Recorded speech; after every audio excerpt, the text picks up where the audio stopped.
Hello, global gardeners, and welcome to another wonderful gardening day. The first full day of summer in the northern hemisphere and the first full day of winter in the southern hemisphere. And so we'll be talking about some of those changes in the conditions in our garden when you go from spring to summer primarily, but I'll also talk about some winter aspects as well over the course of the next 90 minutes. It's nice to see everybody here today. Even though it's officially summer for me, I think we finally got spring. Here in Colorado, it seemed to go from winter to summer. We've been setting record high temperatures for weeks, and today it's downright chilly. I have to have long sleeves right now because the house is cold and the garden is kind of wet, and I won't say miserable because the garden is rarely miserable, but it's pretty chilly out there. I know a few of you are encountering the same conditions, and others of you, of course, are still baking in the heat. And that's one of the things that we'll talk about when we proceed, how you handle some of these drastic weather conditions and the temperatures that often happen in summer. So great to have everybody here today. Great that you're checking in from all over. We certainly are a global audience. Susan says good morning from Florida. Hot and humid again today. 87 with a feel of 95. That's the one thing.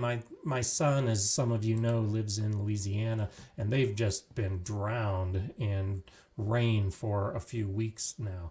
But that's the condition they have. We'll often share our temperature back and forth from Colorado to Louisiana, and so my daughter Kiri and I will send a screenshot where here it'll be 85 degrees and feel like 85 degrees because we are so dry, humidity is so low that our feel like temperature is whatever the thermometer is reading. And then of course he'll send back a screenshot that'll show his temperature is 85 with a feel like temperature of 98 or more because the humidity is so much higher, and that's just craziness.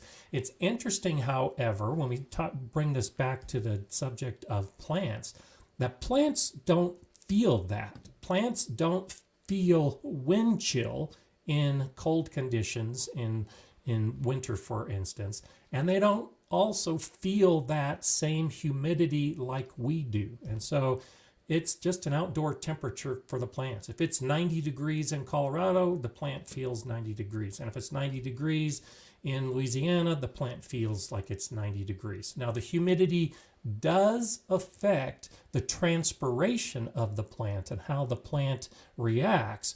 But as for temperature, it's all the same. And I want to talk about transpiration a little bit later because that is one of those summer aspects that we really need to be aware of when it comes to protecting our plants.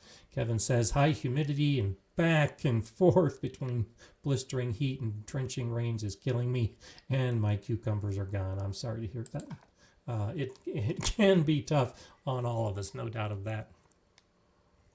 Okay, Jean-Pierre, bonjour to you, checking in. Chris says, Florida stinks for heat and community. Certainly does. And David says 29 degrees, which is about 85 degrees Fahrenheit in Moncton, New Brunswick. That is pretty hot for June. So this is such crazy weather, bouncing back and forth. I got a lot done in my garden this last week because the weather was so good for the first time. We had winter conditions for so long that I wasn't able to get a lot done, but I got my metal beds completely filled and planted. I've got that whole area covered with hail cloth. I have shade cloth in place. You'll see that here in a video coming in a few days. But that's nice when I can get out and enjoy the weather and not get too hot. On those record-setting days, I wasn't out in the garden. I was inside enjoying the cool. And I don't know if you're the same way. If you have a temperature threshold, what's your threshold for when it's too hot to actually get out and work in the garden? For me, about 90 degrees Fahrenheit, 32 Celsius. When it's above that temperature, I just don't enjoy working in the garden. I'll go out and spend time in the garden, water as necessary, but I don't enjoy working in the garden when it's that hot. So do you have a threshold that you use for deciding when you're going to stay in and enjoy the air conditioning, or when you're going to go out and get most of your work done? Just a question, just wondering. James, good morning to you. Nice to see you in Kansas City, Missouri. Let's see, Janine Johnson asked a question and Heidi's answering them off, or answering. Shake them off in a container of soapy water. Thank you for answering that question, Heidi. Heidi and Jay are the moderators on today. They're great answering all the questions. And so while I'm doing the host duties and passing information, they're doing a great job of actually working and keeping the questions answered as much as possible. So that's awesome. Chris, good morning to you. Thank you so much for that super chat. So hot, I went to hell to cool off. That's funny. 93 degrees is your threshold. So that's good. And I was out we got up to 93, 95 degrees Fahrenheit this week in my garden. That's 34, 35 degrees Celsius. And I don't like working, as I said, when it gets that hot, but I had to get the soil in the bed. Just had to. I've had that one last section that needed to be done, and I just forced myself to get out in the heat, and it wasn't comfortable, but it had to be done. And so sometimes those duties, even in the heat, are bearable just because you can stand back and see what you accomplished. And that was the feeling I had this week, was being able to stand back and say, okay, look what I accomplished. Finally, after a full year, that big metal bed system is done with plants in the ground. And I think it looks great. And hopefully the plants are going to enjoy it as well. And I knew some storms were coming, which is why I needed to get the hail cloth up just in case. Last year, the plants were devastated just about this time of year by the hail, and they never did fully recover. Now I'm prepared for it. So that's one of those things, I often talk about learning the lessons from this season to use next season.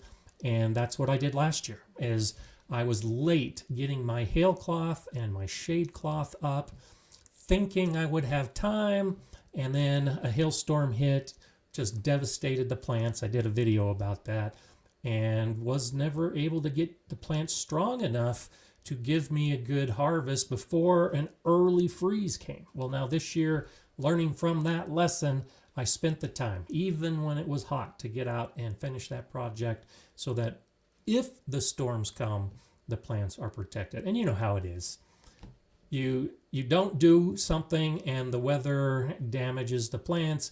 You put in the protection, and then of course that storm never happens. But that's okay. If we don't get any hail from this point forward, I'm certainly fine with that.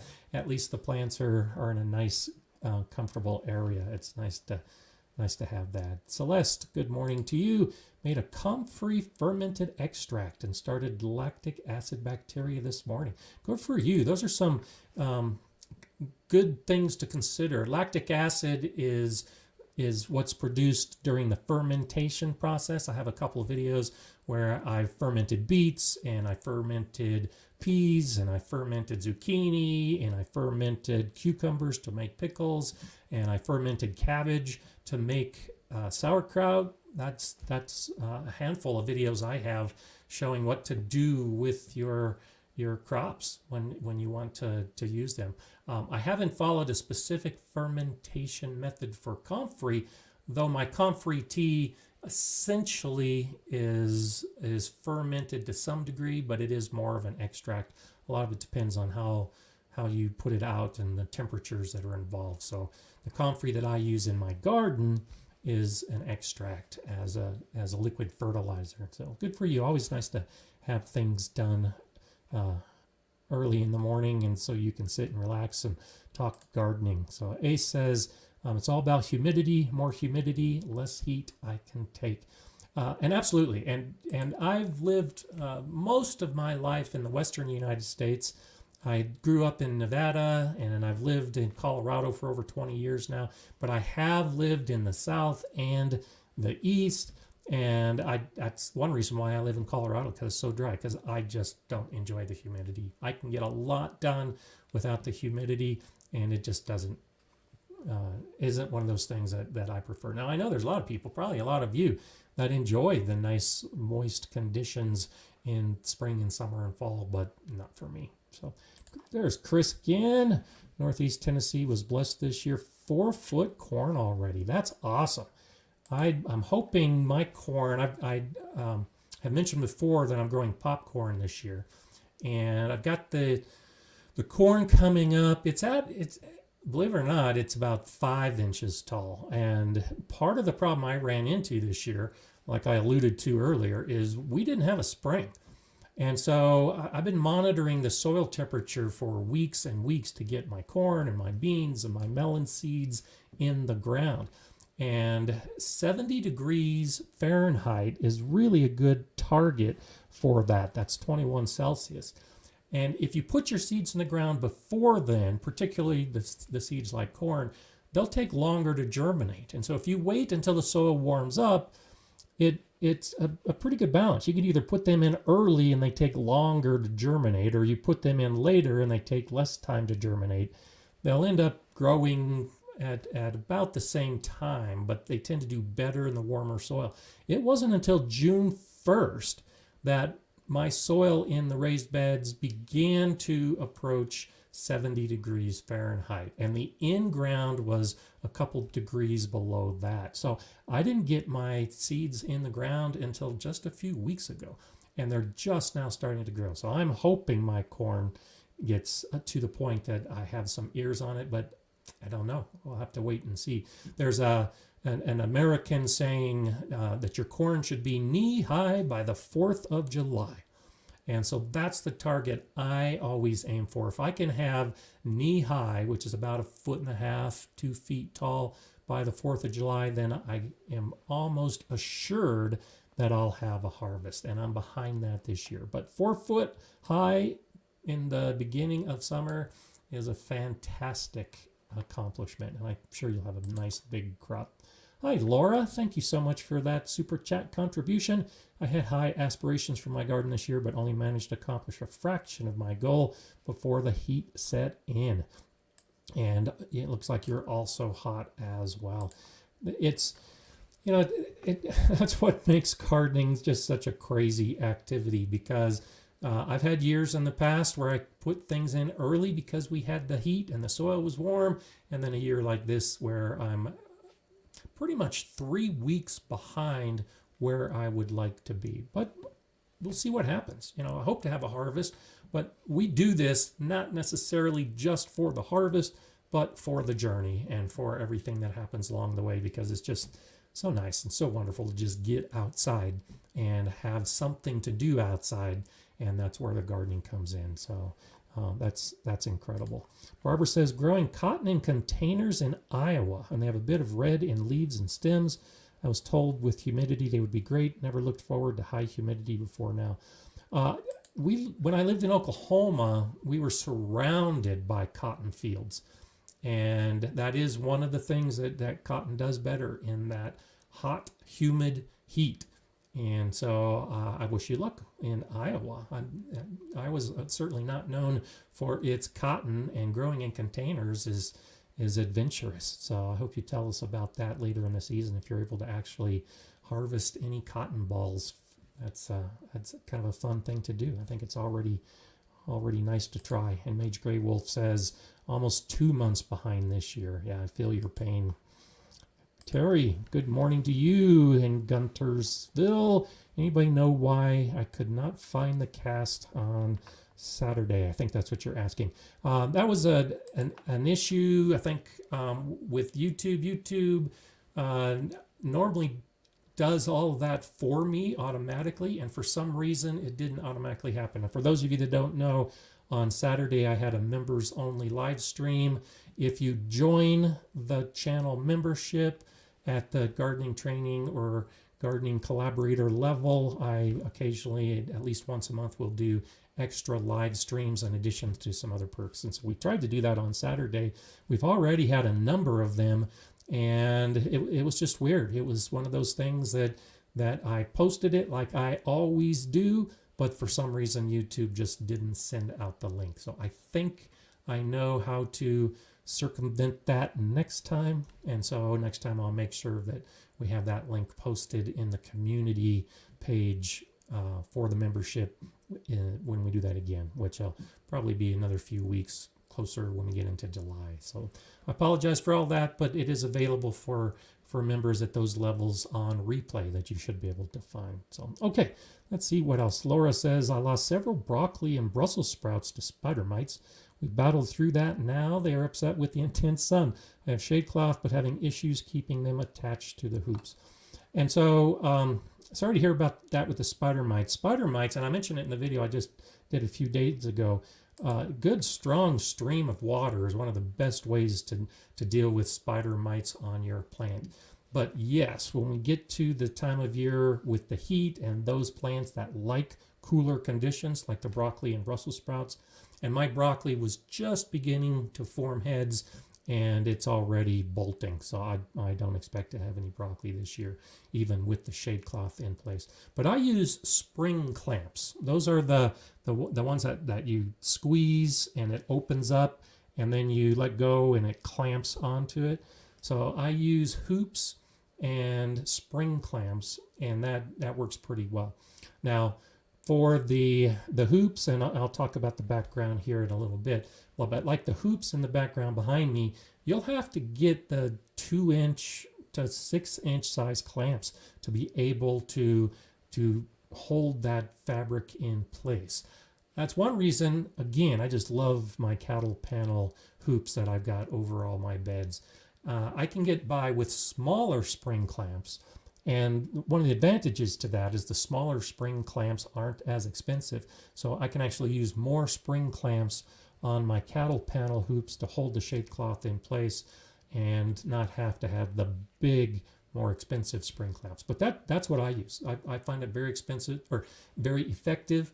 And when it comes time to work in the bed, if I need to take off the covering, whatever it is, bird netting or shade cloth, the spring clamps are real nice. You just squeeze it, pull it off, pull back the material, work in the bed, put the spring clamp back on, and it's really easy to work. So that's my preferred method for keeping things like shade cloth on hoops.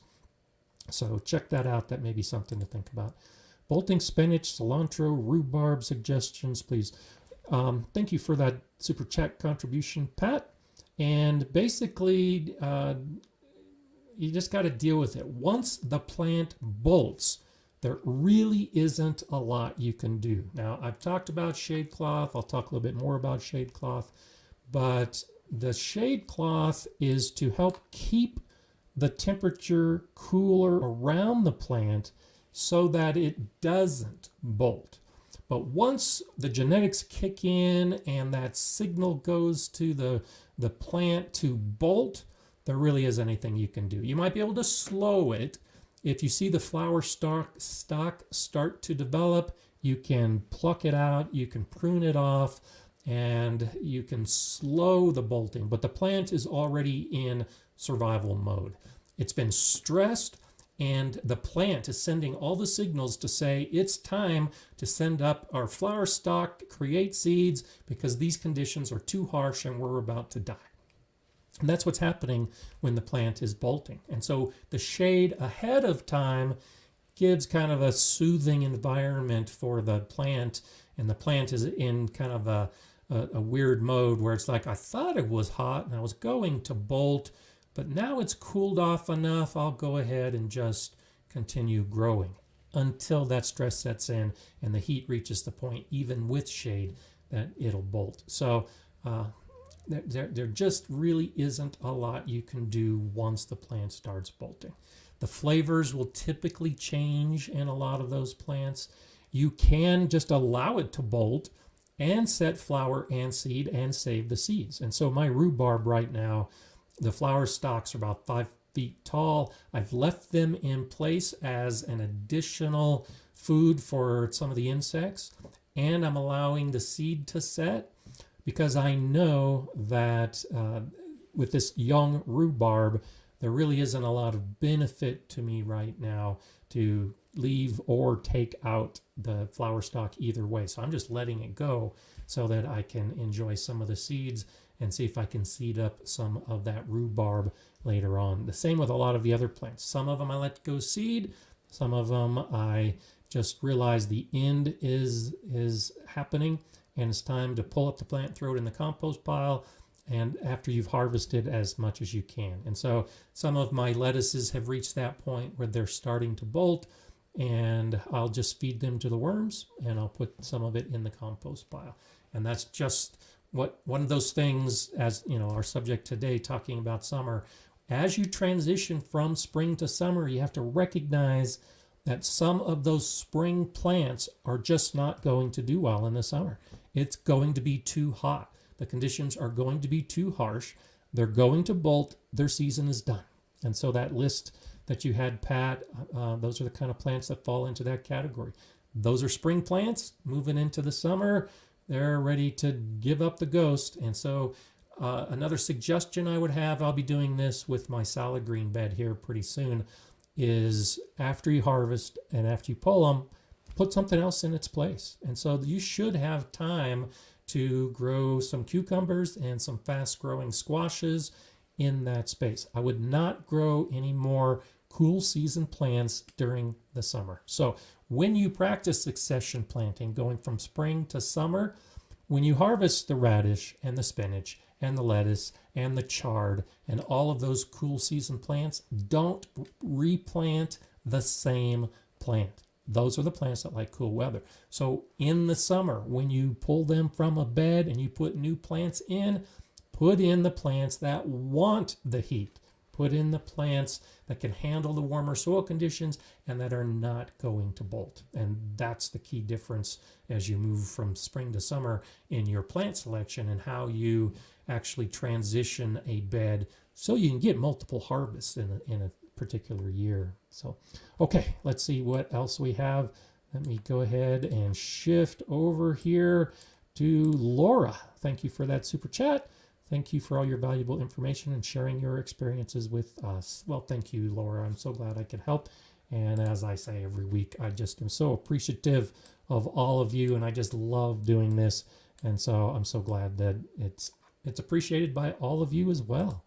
Hi, Doris. Thank you for another great super chat contribution. I love it. Is it worth my time and plants to transplant strawberry plants from my strawberry patch now in southern Michigan, or should I wait till fall? So a lot of it depends on the plant. So my strawberries have just started to send out runners, and in the patches where I want the strawberries to spread, I'm allowing those runners to just go onto the soil. I direct them, and then I hold them in place with little staples, and then I'll let them root in the soil.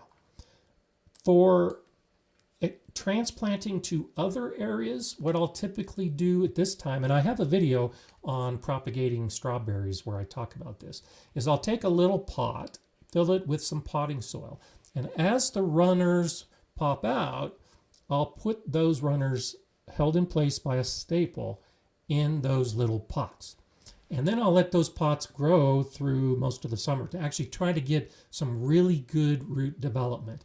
And then I'll transplant them in late summer. And so the specific answer to your question is that they'll probably do better if you do wait until fall to transplant. But that doesn't mean that you can't prepare for that by directing those runners into the pots that you're going to transplant.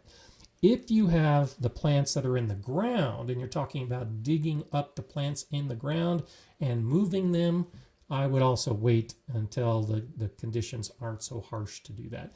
Transplanting at the peak of summer is just generally not a good idea for most plants, and it just puts too much stress on them. And I'll tie that back to transpiration because that's a big issue for it here in just a little bit. That's going to be a big focus today. So I would, if you have a lot in an area that you need to clear out, you can transplant them now. Just realize that plants, strawberries in particular, that you're transplanting during the summer, they're going to be so stressed just trying to survive that you probably aren't going to get any fruit on them. Whereas if you put them in a little pot and then transplant in fall, and you're not stressing the plants as much, you might actually get a fall harvest depending on how long your season is for the strawberries. So that's one of those things that it's worthwhile to try either method just so you can get an idea of what you prefer. But I think fall tends to be a little bit better. John Jude says, I'm in Columbus, Ohio, and having trouble with Birdhouse Gourds seeding mold and die. Is it too late to grow this year? And so I'm guessing it will be. Birdhouse Gourds tend to be a very long season plant. The Birdhouse Gourds I've grown are in the 110 to 120 day category, and that's after the plant is in the ground, after the seed has germinated and the seedling emerges. That's when the clock starts. And so I'm guessing you don't have that much more time left in Ohio. So yeah, it might be too late. It's worth a try. If you've got the space and if you've got the seeds, you really have nothing to lose, and you have a lot to gain by the experience of trying a gourd and seeing how big it can grow until the season comes to an end. And so I'll say try it if you do have the space and the seeds and want to try it. But to actually reach the point where the gourds are big enough that you can harvest before your first freeze, start the clock. And so from today, if you were to put the seeds in, it's going to be probably 3 weeks at least for those seeds to germinate and start growing. And then it's going to be at least 3 months on top of that. So if you've got a full 4 months from now until you have your first frost date, you might have time to do it. Otherwise, it's just a gamble. So it's hard to tell for sure whether it's going to work or not. Okay, let's see what else we have popping up here. So I see Heidi doing some responses, but yes, and in response to Lenny, there are a lot of questions coming in, which is why Jay and Heidi do such a great job of answering a lot of the questions that I can't get to. And so if you are new to the chat, or if you are a new gardener, by all means, still post your question. Even if I can't answer the question, there are so many people on here that have the experience, and hopefully someone will give you a good answer to your question. So I was reviewing some of the questions last week, and there were dozens and dozens of questions that were asked that I just couldn't get to. And that's one reason why I picked the subject that I did today, because there were a number of questions asking about things like shade cloth and the heat and some of those factors. And so I will often try to frame the discussion based on a lot of the questions that happened in the week past or a couple of weeks ago. So keep asking your questions, and I apologize if I can't get to you and your specific question, but hopefully someone else on the chat will be able to, and you'll be able to get things answered. Martina, wow, thank you so much for that contribution. I really appreciate the super chat. It's so nice to see the gratitude from all of you, and I do appreciate it. So thank you so much for that.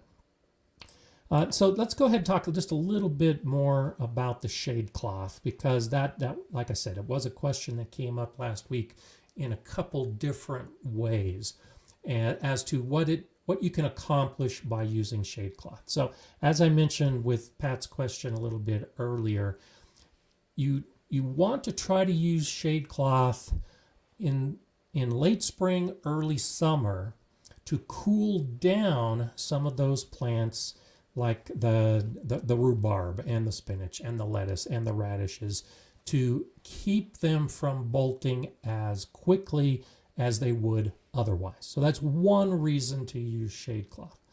Another reason to use shade cloth is over your plants like peppers and tomatoes that like the heat. But if the temperature gets above that 90-degree Fahrenheit threshold, they stop pollinating. The flowers will drop off, the pollen may not be viable, and so that's another reason for using shade cloth in summer, is to help shade the plants so that they have an opportunity to have the flowers pollinated. Now, even when your days are reaching hotter temperatures than that, what the shade cloth really helps to do is hold in some of the nighttime cool air around the plants. And then as the sun comes up and begins to warm the air and the soil, that area around your plant will warm up slower than the rest of your garden. And so, in essence, you're giving your plants a long morning cool time. And since a lot of the flowers are opening up in the morning, there's a better chance that those plants will be pollinated with the shade cloth. If you don't have the shade cloth, as soon as the sun comes up, that warms up the area, and especially if you're in a hot environment, you're just really eliminating the ability for a lot of those flowers to get pollinated. So that's another reason for hailcloth, is to just cool it a few degrees during some of those critical times so that you can get fruit on those plants during the summer. Another reason I like to use shade cloth this time of year for me is as hail protection. If you're in an area that gets a lot of thunderstorms like I do, the hail is going to damage your plants. So the shade cloth actually acts in a couple different ways. It helps cool the plants down, but it also helps protect the plants from damaging hail if you've got a severe weather event, or rain. If you get heavy rain, the hail cloth can actually diffuse some of those big raindrops, and you might not have as much damage. I put the hail cloth over hoops. And so the type of hoops you choose are totally up to you. I like to use my bent cattle panel hoops for a number of reasons. They're so sturdy, they hold their shape, I don't need extra anchoring, and like I talked about with the spring clamps, they're small enough in size that I can use the smaller spring clamps on them. But if you use hoops like these, you can easily put shade cloth over them as well.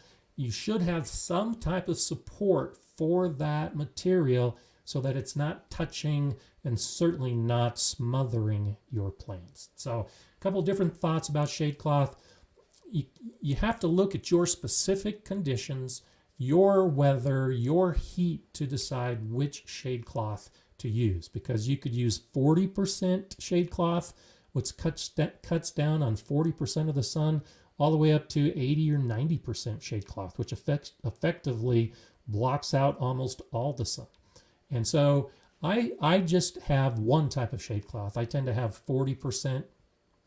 But if you're using the shade cloth to keep the plants cooler, like those cool season plants, and you want to stop them from bolting, then you might want to use a 60 or 70 or 80% shade cloth. That can make a big difference. If you're just trying to get that morning protection for your tomatoes and peppers and squashes, well, then a 40 or 50% should be more than enough.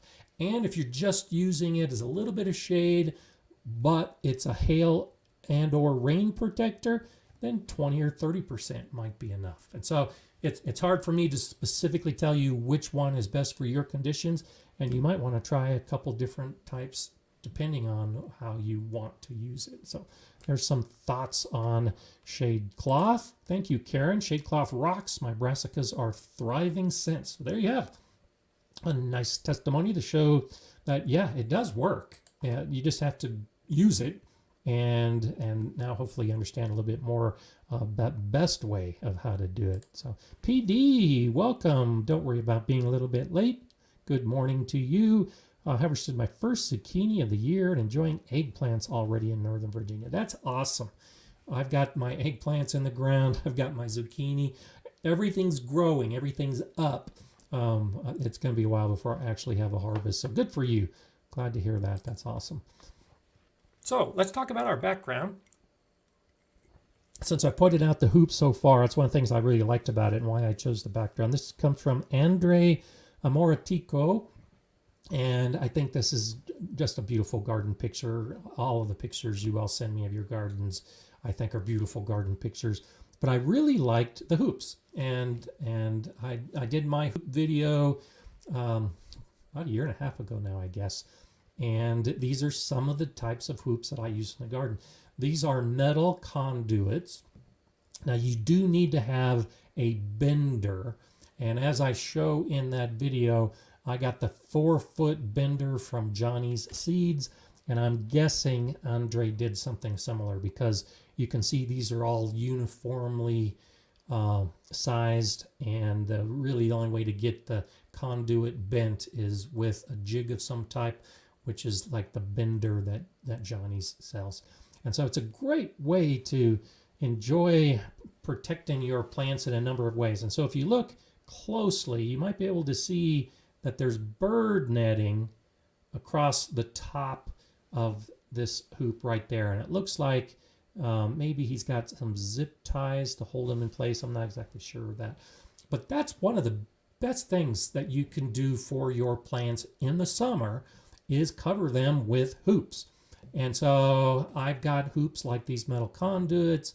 I've got my cattle panel hoops. I'll use PVC hoops when I run out of the metal ones. I like the metal ones just because they're so strong and so durable, and they could last years and years and years. But hoops offer great protection. We've been talking about shade cloth.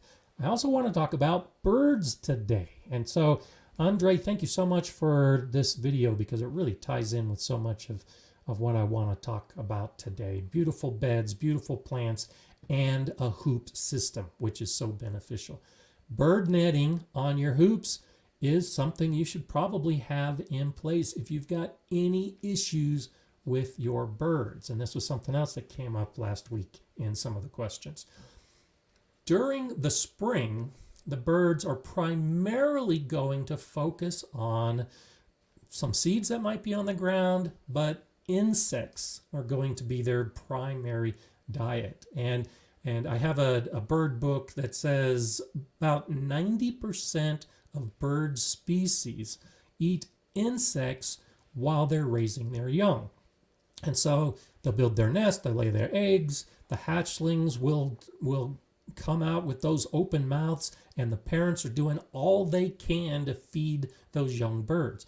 What they're doing is getting the insects in your garden to feed their young. And that's one reason why I encourage birds to my garden, is because they'll take care of a lot of those harmful pests that are starting to appear in late spring and early summer. The birds are a great source of pest control as they're feeding their young.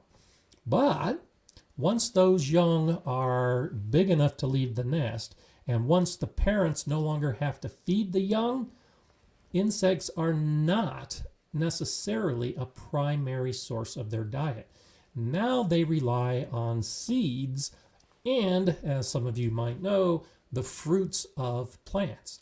So if you have a problem with birds eating your zucchini or your tomatoes or whatever plant you're growing, sometimes, especially with those young seedlings, the bird will just pull it right out of the ground. They don't even want to wait till it reaches the point that they will allow the plant to fruit and eat the fruit. So different birds are eating different plants in different ways. But bird netting is very effective. And it's so simple to do. And like I talked about earlier with the spring clamps, just put some hoops up like Andre did and hold them in place, and the bird problem essentially is eliminated. Now, occasionally, depending on the bird, they might try to get underneath the netting, and I've had that problem before with some smaller birds that did get under the netting, and then I have to go out and raise up the netting so the bird can fly away. So another great use for garden staples is to hold the netting down to the soil, so there really isn't a gap that the birds can take advantage of and get to the inside. But consider bird netting. And you can do multiple coverings. So especially this time of year with a hoop system, put the bird netting over to keep your plants covered so the birds can't get to them. Spring clamps are great because you can just raise up the bird netting when you need to work on those plants, put it back in place, put the clamp on, and you're done. You can also put shade cloth on top of the bird netting. So don't hesitate to use a couple barriers. The bird netting is not going to stop the sun, But if you've got some of those plants that are getting ready to bolt, or you might need extra shade because of the heat, you can use the shade cloth on top of the bird netting on your hoops. So one of those little things that many gardeners do, one or the other, and I say go ahead and do both, and you'll get the best of both of those methods. Okay, let's see. Melissa's saying, I've had bird seed outside since March. I still haven't seen anyone eat from it. They've got to discover it. And so this is yet another reason to plant a whole bunch of different varieties of plants, from bushes to shrubs to trees to flowers to your vegetable garden. I had my seed in my bird feeder out for probably 3 weeks, maybe even 4, and I had the same thought. They're not discovering the bird feeder. But once the flowers in my garden started blooming, and once the insects really started to appear around my plants, then the birds discovered my garden, some of the new areas that I just expanded this year. And once they discovered the garden, they discovered the bird feeder. So if you're using bird feeders, have some patience for the birds to discover them. But if the seed has been in place for a number of weeks, it could be that they discovered the bird feeder, but the seed has gone bad. It's rancid seed, and so maybe they're not eating it because the seed is bad. So do be ready to swap out the seed in your bird feeders and clean the bird feeders occasionally if you notice that you don't have a lot of activity, especially if you're seeing birds, but you're not seeing birds at the feeder. It could be that the feeder is contaminated or the seed has actually gone bad. So something to think about there. Okay, Laura Fry says, used a soil tester probe and found my strawberry bed pH is less than 5. That's pretty acidic. All leaves are brightly green and yellow. Will some, I don't know all the chemistry, but I think that's nitrogen. Help me with that. NaHCO3, just exactly what kind of fertilizer that is. That's a balanced fertilizer of some type, but I'm not exactly sure what that might be. And so when you want to raise the pH of the soil, typically a garden lime is what you want to do. So if you're asking about raising the pH of the soil, lime is one of those things. And this would be a situation where if the plants aren't doing well, you can dig them up, pot them up, amend the soil to raise the pH, and then put the plants back in.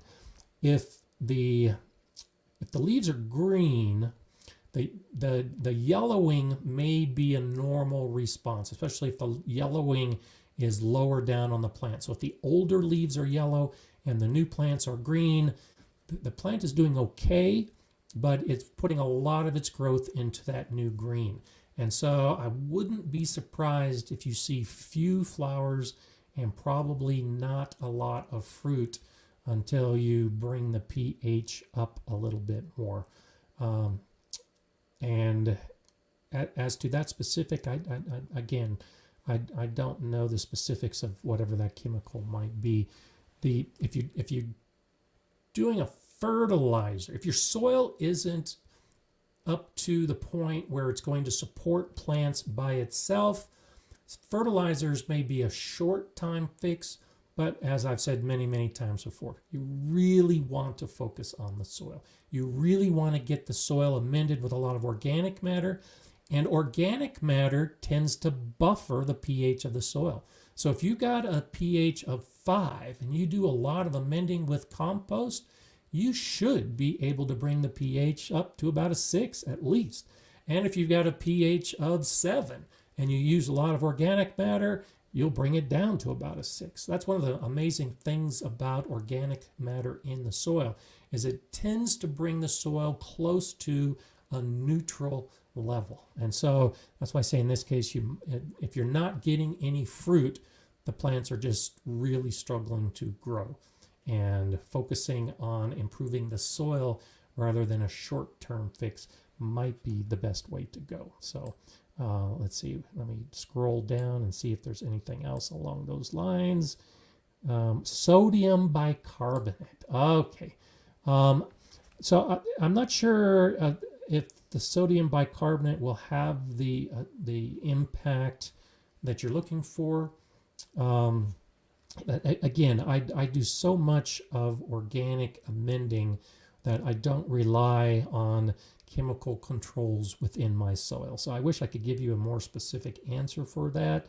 But as a type of salt, it could be causing some issues with the soil microorganisms when you add something like that.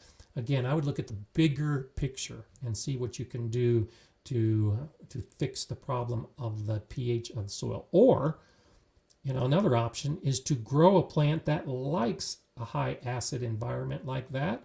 And so pot up the strawberries, put them into containers, and grow your strawberries in a different area. You can do it around that bed.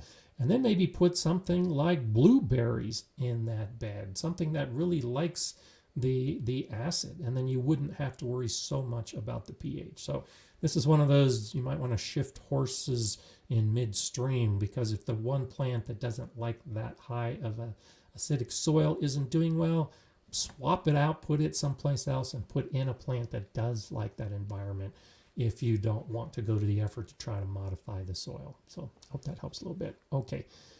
Nika is saying, my tomato plant leaves keep turning yellow no matter what I should do.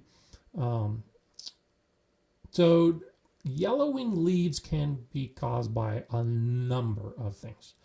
The most common reason for yellowing leaves is overwatering. And so evaluate how you're watering your plants, because if you continue to get yellowing leaves, it's possible that the soil is just saturated to the point that the leaves are turning yellow because they're getting too much water. So get in there, physically check the condition of your soil and see if it's too wet. You might also find that it's too dry, and that's another leading reason for the leaves turning yellow, is that it's too dry. Now look at where the leaves are occurring on the plant, because if it's just the lower leaves, the ones closest to the ground, that are yellowing, but all the new growth is green and the rest of the plant is doing fine, that's perfectly normal. Older leaves will yellow. And so as a plant grows, particularly tomato plants, when it starts growing tall and big, those bottom leaves are going to be shaded and not get sunlight anymore. And so when a leaf can't absorb the sun and the photosynthesis stops, the plant reacts by shutting off nutrition to that leaf. The leaf turns yellow and falls off the plant. So that could be another reason. If your plants and the plants around them are big and shading out the bottom of your plant, it's perfectly normal for the leaves to turn yellow and fall off. If the entire plant is yellow and not growing well, then it's typically a nitrogen issue, and the soil is deficient in nitrogen, your plant's not getting enough nitrogen, and so it's not greening up. So if the soil moisture is good and if the sun levels are good on all the leaves, then you might want to consider adding fertilizer, because the soil is telling you it's not good enough, and the soil needs to have a good nitrogen component. But now you get into that area, particularly with tomato plants, all fruiting plants. If you give the plants too much nitrogen during the peak of their growth, you're going to get beautiful, big, green, bushy plants, but you're not going to get the flowers and the fruit. And so that's one reason why I focus again on the soil, because it's so hard to figure out that balance and avoid giving your tomato plants too much nitrogen. And I see that all the time. People asking questions. My plants were great, 10 feet tall and green, and I didn't get any tomatoes. That's because it had too much nitrogen. So there's some factors to consider when you have yellowing leaves, and do a little detective work to see if any of those are maybe what's causing yours. Okay, let's see. Drawing Momentum is asking, can overwatering a young pine tree dry it out? And so sort of. And so yes, pine trees do not typically like a lot of water. Pine trees are the kind of tree that will send roots out everywhere and a drier soil is okay for a pine tree.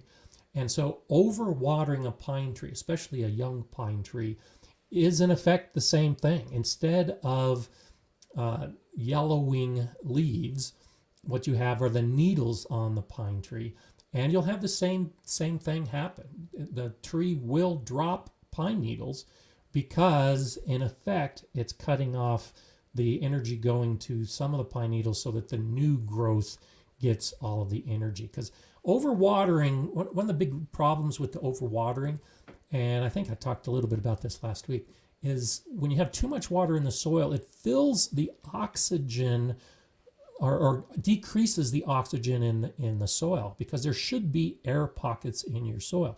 And so the water fills those air pockets. And now the roots don't have access to the oxygen, and plants need air in around the roots to grow. So too much water, that can actually drown your plant because they don't get the oxygen they need to grow. That can really happen with a tree like a pine tree that prefers a drier condition. You could be drowning it, and you could be killing some of those needles. So yes, you can overwater trees just like you can overwater all the plants that you have in your vegetable garden. So definitely something to think about. Peter's saying, I have an elderberry bush that is 3 years old and I have some rust spots on it. What to do? If it's just rust on a few spots, you can get some sprays. They're often, I think, copper-based sprays to try it. When I had like my young apple tree, I had an apple tree last year that had some rust start to appear on it, and I just pruned off some of those branches where the rust was, and picked off some of those leaves where the rust was, and then tossed all of that in the trash. And so if it's just a really small infection right now, you might be able to nip it in the bud by literally nipping off the bud or that part of the branch or that leaf, and see if that's one of those things that the plant recovers from. If not, then you can go to a spray, which may work especially if you catch it early, and then you could go to a systemic treatment if it gets really bad. But at least in my area, by recognizing it early and just pruning off the infected areas, that's usually enough to keep it under control. Kimberly Adams Menagerie is saying, will potted strawberries return next year? Possibly. Depends on how severe your winters are. So I grow strawberries in the ground, and they come back every year. In my zone 5B, I've never had an issue with any of the strawberries I grow coming back the next year. This winter, I did experiment, and I did, like I was talking about earlier, where I allowed the runners to go into pots and then potted them up. I had a number of different size pots with strawberry plants in them to see if the strawberry plants would survive my winter. And I found out, no, they don't. My winter is so cold, especially we got down to well below freezing this year. I didn't have those strawberry plants survive. I'm guessing they were so young and it was so cold that it killed all the plants. So for me, in my winters, no, potted strawberries don't do well. But it depends on where you're at and how severely cold your conditions are. So in zone 6, I would say bigger potted or bigger pots with strawberries will probably survive. Zone 7, you probably shouldn't have any issue at all. And I know gardeners in zone 7 that have strawberries that do well, and they come back in pots. So a lot of it depends on just how severe your conditions are. And you could bring the pots indoors into a warmer area over the winter. And that's what I'm going to experiment with this next winter. Same pots, but bringing them indoors and seeing if I can protect them to the point so that the potted strawberries can survive the winter. So a lot of it just depends on your individual conditions and whether they'll survive or not. So, okay. Hi, Chris. I believe it's 25% air, 25% organic, 50% native soil. Yes. And so this is the classic. This is what I learned when I went through the Master Gardener program. And so when you see if you go to the USDA, U.S. Department of Agriculture site, if you go to any of the university sites that have extension offices, the ones that teach the Master Gardeners, you're going to see the same chart that tells what the makeup of soil is. And so the ideal soil is actually 25% air, 25% water, and 45% soil, and 5% organic. And so now we get into that area of what you really want in your garden. So officially, a good soil only has 5% organic matter. The rest is air and water, and then the mineral component of the actual native soil. And so in a garden bed, when you're trying to figure out how you're going to mix your soil, a blend like you have, Chris, with 50% soil, 25% organic, and then fluffing it up so that 25% of it is airspace, that's a good concept. That is a good idea to have. Problem is, once you start watering and once the plants start growing, it's really hard to figure out if you've got 25% of air. And you have to assume that you do. And so don't forget that the soil should be moist, so there should be a water component there.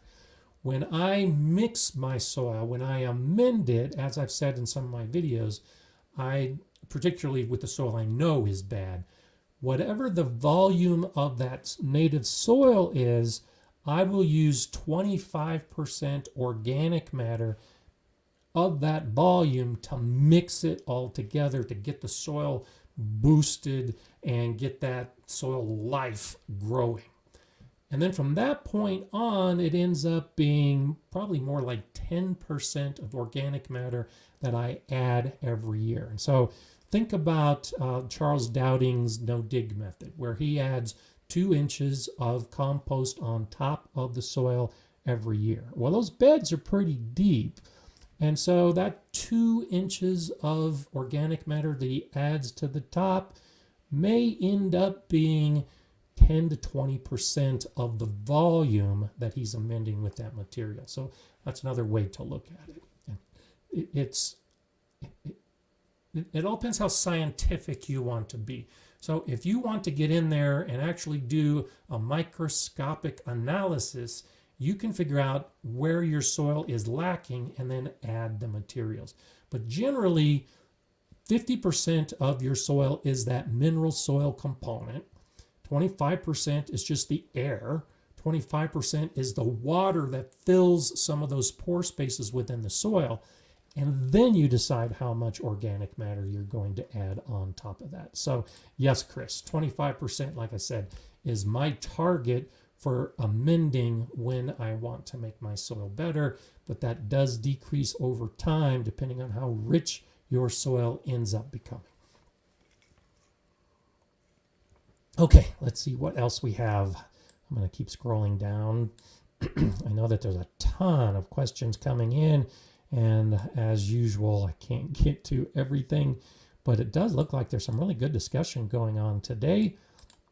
There's Ace again. Thank you for that super chat contribution. I appreciate that. I'm trying mulch with drained seaweed to get some nutrition and to keep the soil from the leaves. That's great. I wish I had a seaweed source. Seaweed is so rich in so many nutrients. It's one of those things, if you live in an area where you have access to soil, you definitely drain it, try to wash off any salt that's on it because you don't want to be introducing salt into your garden. But as a mulch, the seaweed can be incredible. Added to compost, it can really add some great nutrients to your compost pile.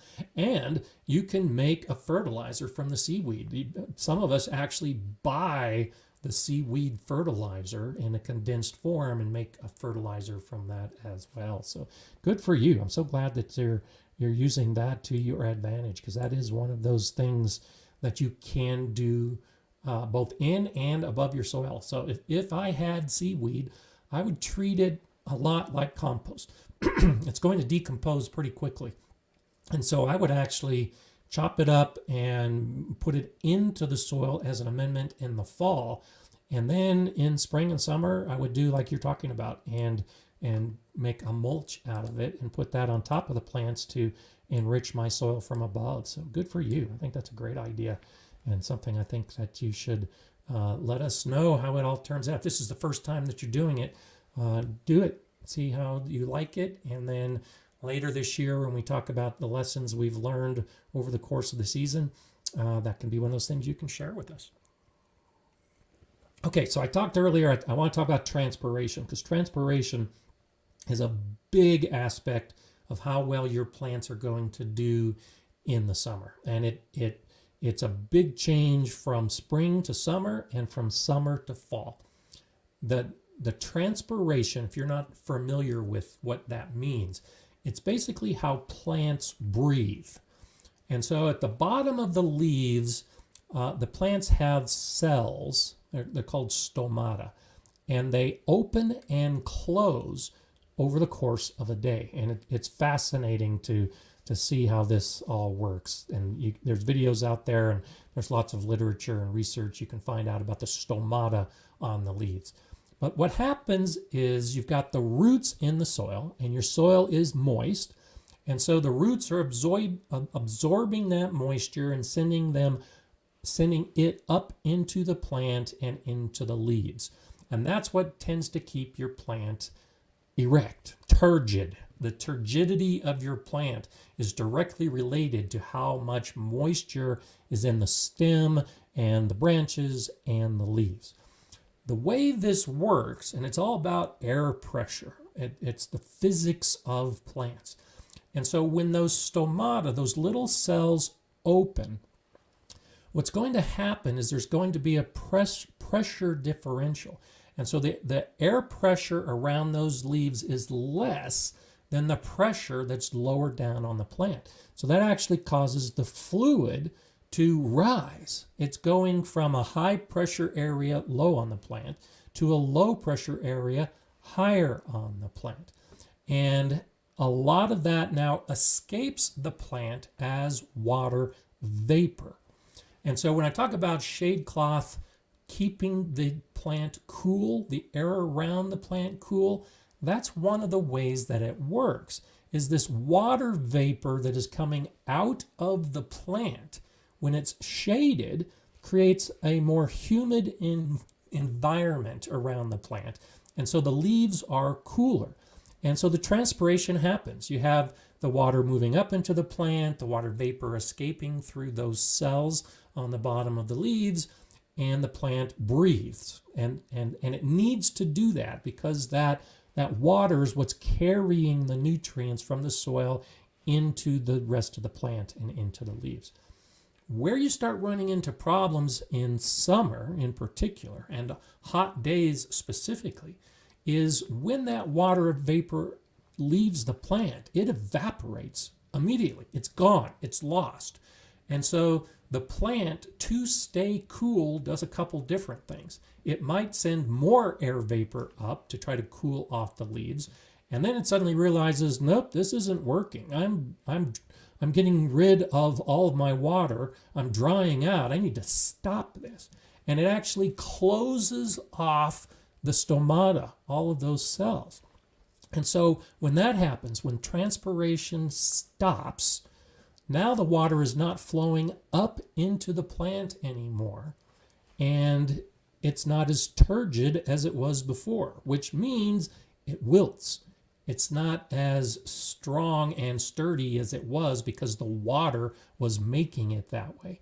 The water now basically stops flowing up, stays lower in the plant, and now your leaves and your stems, your branches wilt because that transpiration has stopped. That's normal. That's what's supposed to happen. That's the way the plant is designed, is the transpiration happens when the conditions are right, and then it stops when the conditions are wrong. And so don't get too concerned as days get longer and hotter when you see your plants wilting. Keep the soil moist because that's where the water's coming from. If you spray the leaves, you're really not having much effect at all. In fact, you can possibly damage because you're creating an artificial environment, and then the plant sends up more water because it thinks it's cooled down, but it really hasn't. And unless it's got the moisture in the soil to replenish what is lost, the wilting can actually lead to cellular damage, and that can be really harmful for the plant. So that's a big reason why you should water your soil as opposed to watering your plants, especially during the heat of summer. If you water your soil, if it's nice and moist, once that hot air dissipates and once it starts cooling off later in the day, you should see your plants pop right back up into action because transpiration starts again, and then that fluid starts running back up into the plant and the leaves. It's turgid again, it's standing nice and erect, and it's ready for another day. So I wanted to just kind of talk about the science of this, and this is just a brief explanation of how it works. I really encourage you get into the research and some science aspects of the plants because it really is fascinating. But wilting is normal. Your plants are going to wilt in the summer. If your plants are not wilting in the summer, it could be an issue because they have to have that cycle. If they're not following that cycle of up and alert in the morning, then wilting in the afternoon, then back up again in the evening, then that tells you that your soil is probably too dry. And so I always say get in with your finger and check the soil moisture, but your plants will also tell you that they're not getting enough moisture because they're going to yellow. The plant has a limited amount of moisture going to the stem and the leaves. So if it doesn't have enough moisture, it's going to sacrifice some leaves. That's where some of the yellowing comes in that we talked about earlier. It's also going to wilt to help hold some of that moisture away from the plant. And if the moisture just never returns from the soil, the plant is going. Start looking at those kind of things. And that's another reason shade cloth can really help with your plants. Not to keep the sun out, but to also help hold in a more humid air around your plant and not stress it as much during the transpiration. So there you go. There's some science for the day and how it fits with the summer. I just find it all fascinating. I've read a lot of stuff about those cells, and you can I've seen some videos that actually show the cell opening and closing, and there's a different type of cell on the outside and which causes the initial cell. It's fascinating. So I suggest you look into that and see if it's something that you can use to your advantage moving into the summer. So, okay, let's see what else we got. Valerie saying my squash was wilted in the sun. Should I move them? Now, again, same thing. As long as the soil is moist, the squash should recover in the afternoon. It's normal for squash, especially the big leaf plants, because there's just so much surface area for the roots to support. It's normal for them to wilt. So my melons and my squash, especially my cucumbers, wilt every single day when it gets really hot and dry out. I water the soil. They pop right back up as soon as the sun starts to cool down a little bit. So I wouldn't worry too much about that. It's one of those things that you've got to just pay attention to and recognize that it's okay for your plants to wilt. Don't overcompensate by spraying the plants with water and now getting too much on the plant and in the soil, because that can definitely cause some damage. Okay, Elsa's saying, we had almost 3 weeks of constant heavy rain, and after it stopped, some of my plants started yellowing, especially the beans. Could it be lack of nutrients due to too much rain? Yeah, so that's another thing. So partly, like we've been talking about repeatedly today, too much water can cause a yellowing leaf. So that is probably a big reason, especially on beans, is they got too much water. But if you have too much water over a constant period, like 3 weeks, it is possible for the nutrients to be leached out of the soil, especially nitrogen. And that's one reason why we tell you not to over-fertilize your plants. Because if that nitrogen is leached out of the soil and then gets down into the water table and then gets into the rivers and the lakes, that's what causes those big algae blooms that you've heard so much about that can really damage the environment in rivers and lakes. A lot of that is because of that fertilizer that's leached out of farmers' fields into those waterways. Well, the same thing can happen in our garden. If you've got a garden that's had constant rain over a period of time, yes, some of those nutrients can be leached out of the soil. And you may have started with a nice, nutritious soil for your plants, and take a look at it. If the moisture levels are good and you've had a lot of rain like that, you may think about adding fertilizer to give your plants a boost they need, because they're not able to get it from the soil because it's not in the soil anymore. It washed out in the rain. So yes, that is a possibility for something like that that can happen. And so Heidi says leaves lose water faster than they can take up water, so wilting can happen. Absolutely. And that's why the stomata shuts it off, is they can quickly lose water. So the leaves just say, nope, stop, door's closed, no more water's leaving until we cool down and can get our system back under control.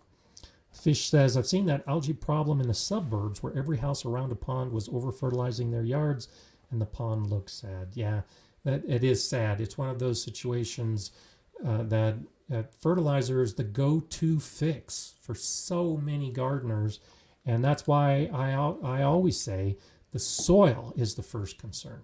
If you do the soil right, you never need fertilizer. But too often, gardeners are over-fertilizing, and the rest of our environment is suffering. So I'm sorry that you have a pond like that. You can only do what you can do within your own garden area, and hopefully do it right. Hi, Vanessa. Thanks for that super chat. My garlic looked like it was dying, so I dug it up. Some of the varieties had the cloves separating from the bulb. Is this normal, or was I late? And so, yeah, you might have been a little bit late. That is normal. If you are late in harvesting the bulbs, that is not unusual for the cloves to start separating, because the cloves are the part of the plant that wants to grow into a new plant. And so that's what it does, is it starts separating. It's in warm soil, it's in moist conditions, and so those cloves are getting ready to grow into new garlic plants. And so yes, that's probably the most likely culprit. And I see that in my own garden. If I'm late with a harvest, usually the bulbs that are on the southern side getting the most sun are the ones that tend to start splitting and pulling apart. Make note of that. They were dying because they were telling you that they were ready to harvest. When the leaves, the outer leaves start to turn brown, and usually about when the third or fourth leaves are brown and falling down, that's the time I start thinking about harvesting. If the whole plant has died, if all of the leaves are brown and have fallen down, then yeah, that's generally a point that you waited a little bit too long to harvest your garlic. Okay, let's see. Greg is saying, oh, it just disappeared. Where did it go? I wanted to answer that question. I'm scrolling back up. Oh, hi, Tony. I see Simplified Gardening checking in. Tony is checking in. Tony is one of the hardest working people I know. From Wales in the UK. He's a firefighter. He's got a family, and he's producing videos for all of us to enjoy. So I appreciate that you made some time to be with us today, Tony. You're one of my favorite people in the world. I look forward to visiting you in Wales someday, hopefully sooner rather than later. So thanks for checking in. I appreciate that. So here's what I wanted to answer. Greg was saying, dealing with Aminopyralid carryover. Saw Scott Head's videos using corn to pull that out of the soil. What's an easy plant to test soil before next year? My peppers were hit hard. So an easy plant is something like lettuce or radish, something that's very fast growing. And so aminopyralids, depending on what it is, and I just did a video about this a couple weeks ago, the plants will either not, they may germinate but then die after germination, or those little seedlings will be disfigured typically if there's some type of herbicide contamination. That's what aminopyralids are. That's a particular type of herbicide that's typically used on crops like wheat and rye and the cereal grains. And so when those stalks that we will often mulch with as straw are added to our garden, or if we use hay that might have been sprayed with it, or if we use manure that a horse has eaten, it might be transferred to our garden. Those are possible ways for it to reach our garden. Depending on the herbicide, it can have a half-life of from 2 weeks to 18 months. And so it really depends on what the specific contamination might be. And so a good test for that is to grow a fast-growing plant like lettuce or radish and see what effects the soil have on that particular plant. If the lettuce grows normally, if the radishes grow normally, then you can assume that the soil is good. Corn is one of those things, as a fast-growing grass and a big grass, it can pull some of that stuff out of the soil because these herbicides are focused on broadleaf plants. And so they're going to kill lettuce and radish. They don't kill grasses. And so that's why a corn plant will grow in an area that has a contaminated or is contaminated from an herbicide like that, but the rest of the plants won't. And so those are a couple options. What Scott did is to plant the corn to try to pull some of it out. It may or may not work depending on the herbicide because it might naturally dissipate in the soil, and there's a lot of bacteria that will break it down in the soil as well. But to test it, test a broadleaf plant that will react, and that's why I say lettuce to me is one of those fast, quick ways that you can see if there's an issue. And then if it is an issue and you know it's contaminated, then you can resort to a type of grass. A ryegrass is great. That's what I use as a cover crop. One of my cover crops is ryegrass, and it grows pretty quickly, and it shouldn't be impacted by that as well. And so you can grow those kind of plants, a grassy plant, and they'll do fine while the soil is recovering. Okay, Custom BBQ. Finally, you're here as we're ending soon, but glad to have you here. Thanks for checking in. And so any of you that have checked in late, hopefully you know while you're watching right now, you can actually click on the video back on the beginning and rewatch it and maybe catch up if there's something that you fast forward through, or you can start watching the beginning right now. We'll be finished here in a couple of minutes and you'll be able to see the whole thing all over again right now. Or stick with us now and then go back and watch it in replay. Because it takes a few minutes, but YouTube will put this up in replay and you can watch the whole thing again. And don't forget that Curie helps me out every week and puts a timestamp on all of these different topics. And so we usually get that posted on Thursday or Friday, but if you go back to all the live streams that you might have missed, you can go into the description and click on a topic and have a timestamp that'll take you directly to where we were talking about that in the live stream. So don't know if you knew that you can go back and rewatch some of those specific topics that you might have missed. And so Tony's saying, I'll be watching it all and listening while commuting home. Awesome. That's great. I've been asked, and I don't think I've really answered this too much in the past, but occasionally I'm asked about doing a podcast, if I have ever thought about doing a podcast or that I should do a podcast. And I appreciate that. But I also know many of you listen to this while you're gardening or while you're driving home or while you're going to work. And so I'm not planning on doing a podcast anytime soon.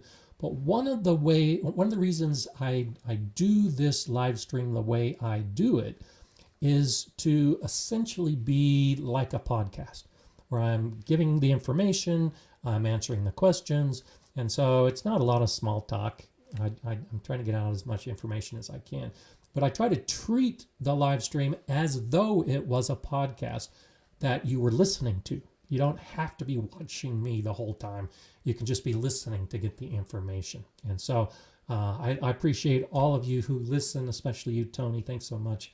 Don't have to watch it. You can get good information by just listening. And I do that as well. I listen to a lot of podcasts in the garden. Joe Lampel, who has a PBS channel, Growing a Greener World, has some really great podcasts. And he does have a YouTube channel. The YouTube channel, believe it or not, is not a huge channel. He's got lots of good information on it. The website is great. I do recommend Growing a Greener World. That's the website, growinggreenerworld.com, the PBS show, and his podcast, because there's some great information. And so do that. Just listen to a gardening podcast or listen to me on replay in the garden. And that's a good way to while away an hour and a half while you're working on your plants and everything else that you're doing. Yankee Sister, always good to see you checking in. Thank you so much for that super chat. Hello, Gardener Scott moderators and gardening family. I've been listening. There you go. And enjoying my garden. Love to all and love to you as well. And so that's great. I'm so glad for you to help substantiate my point that you can get an awful lot from this just by listening. There's a lot of good stuff that we all talk about. The advantage, of course, to the live stream and to watching it on replay is that you can see the questions that are being asked and that you can see the answers that some of our great global gardeners are giving. So that is an advantage to watching it. But I understand that not everybody can watch it. And so if your best option is to listen, well, glad that you put your ears to play and listen to everything that I have to say. So that's awesome that you're doing that. So let's go ahead, and I want to ask a question as we're finishing up today, because I had a great experience this week. Just one of the highlights of my gardening life really happened this week. And so the question I pose to you is, how long are you planning to garden? How important is gardening to you? And have you thought about that? So many of us are just thinking about today. What am I going to do today? What am I going to grow tomorrow? What am I going to do next year? But have you ever thought beyond just the next couple of years? And the reason I ask this is because I had lunch with some gardener friends this last week. And we got together to honor one of our fellow gardeners. His name is Howard Motz, and I'm planning on actually doing a video about this here in the next week or so. Howard is 95 years old, and his memory is far superior to mine. He's an incredible man. He was one of the instructors when I went through the Master Gardening program almost 20 years ago. And he had been a master gardener for about 20 years by that point. So he's been a master gardener for about 40 years. But he'd been gardening for years and years before then. And so his circle of friends, for the most part now, because he spent so much time in the Master Gardener program, are gardeners. So when we get together, we talk about gardening. And I hadn't seen Howard for a number of years. I was trying to remember exactly whether it was 4, maybe 5 years since I'd seen Howard. At 95 years old, he knew who I was right away because we're buddies. And it was so nice to get together with him. And what did we talk about? We talked about gardening. Now, of course, a few other things interspersed, but I think we were at lunch for about 2.5 hours, just a bunch of gardeners talking gardening. And one of the people there was the extension agent who was running the Master Gardener program during our time when I was going through the program. And she has moved on to other things, but she was there. So we were talking about gardening with her. And another was my gardening friend, Larry, who I've mentioned occasionally in live streams, very active, creating community gardens in our area. And so there's just a great group of people getting together and talking about gardening. And it really got me thinking about how long we can garden in our lives. Howard is 95 years old. Now, he's not actively gardening, but he does get outside and tend to the plants where he's living now. And Larry is, I think he's 72 years old. He's actively gardening. I mean, active. And I anticipate he'll be gardening for many, many years to come. I'm 61 years old. I'm planning at least another 30 years. I hope I can be 95 years old at a lunch with some of my gardening friends, sharing my gardening stories like Howard is doing. The opportunity for gardening throughout your life makes it unique among most of the hobbies and activities that we do. And that's why I'm asking this question of you today. How long are you going to be gardening? Because you could be gardening literally until the end of your life. And I've mentioned this a few times in the past, that my wife's grandfather was an avid gardener. And he died in the garden. Now, none of us want that to happen. But as I've said before, if you are such an avid gardener that you're out every day and you're anticipating it as the activity to keep you alive, to be a gardener, to grow your plants, well, when you've got to go, what better place could you choose for your last moments than the garden? And so, whether it be 5 years, 10 years, 30 years, however much time I have left on this world, I'm going to be in the garden pretty much every day. Every opportunity I have to be in the garden, I'm going to be in the garden. And like Howard, at 95 years old, it will still be a big part of my life. And I know many of the friends that will be around me at that point in my life will also be gardeners. Some of them don't know it yet. I don't know some of those people yet because I'm younger than Howard was when I met Howard. And I've known him for almost 20 years. So you never know who's going to come into your gardening life and how long they'll be in your gardening life. But you have direct control over how long that gardening life will be. And so I encourage you make the best of it. And I encourage you to start thinking about that. That's how I build my garden. And my garden that I've been 2 years in the making now, and I anticipate at least another 2 years before it gets to the point where I'm going to be comfortable from the building perspective. But I'm building my garden with that thought ahead, that 10 or 15 years from now, I'll be sitting in the middle of my garden, surrounded by the fruit trees and the flowers and the insects and the birds and the water features and the shade and all of those other things that don't exist right now.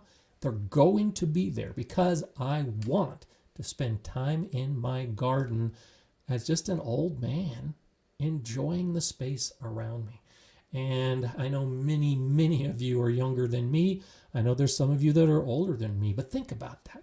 How can you construct your garden? How can you design it? How can you build it so that as you have a lifetime of gardening, you don't have to stop at any point. You can always be out there. And like Howard, at 95 years old, you can still be enjoying a life of gardening. I think that's just so incredible. And that's why I say that really was a highlight of my gardening life, because Howard is one of the humblest, kindest person that I've ever known. And to be with him is just a joy. And it had just been too long since I was last with him. But he has a philosophy of life, and I'll be talking about this in that video to come. And he's at 95 years old, going strong, not walking as well as he used to, but the mind is still there. And I think a lot of that is how you approach your life, what your philosophy is, and how gardening ties into that philosophy.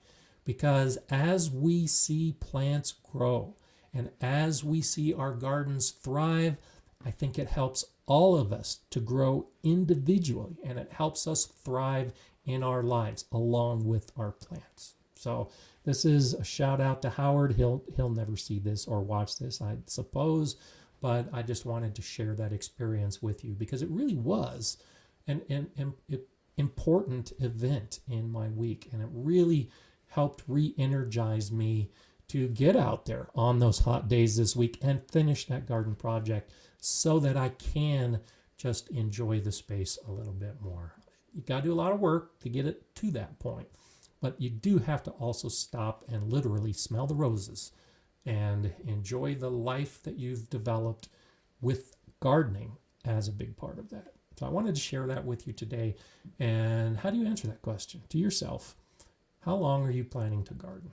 And for some of us, it's going to be a long time to come, and we're going to enjoy as much of it as we can. So I'm going to go ahead and stop there. I want to thank you all so much for joining me on this Monday like you do with all the Mondays that you can. Whether you're listening or watching, it's greatly appreciated from my perspective. And I'm glad that I can help you on your journey. I hope you get out there this week, whether it's hot or cold or dry or wet. Get out in your garden and enjoy it and anticipate 30 years or more that you're going to be in your garden. Thanks so much for your time. I'll see you next Monday, same time, same place, to see what the global gardening community is talking about. I'm Gardener Scott. Enjoy gardening.